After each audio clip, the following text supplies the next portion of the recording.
After eternity later, guys. Ayan, nabilang ko na din, guys. Pero bibilangin natin kung magkano siya. Ayan, yung mga taga 1 cents naman. Tapos meron tayong, 1 euro. Meron tayong 1 euro dito. Na isama. Di ba? Yan. Tapos meron, di ba 2015 ko pa to, guys, 6 euros 20 cents 2 cents to. Galing-galing. 2015, guys, may nakasulat, di ba?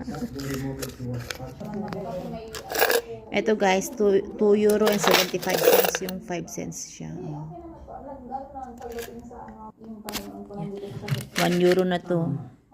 Marami din mga tao na 10, 20,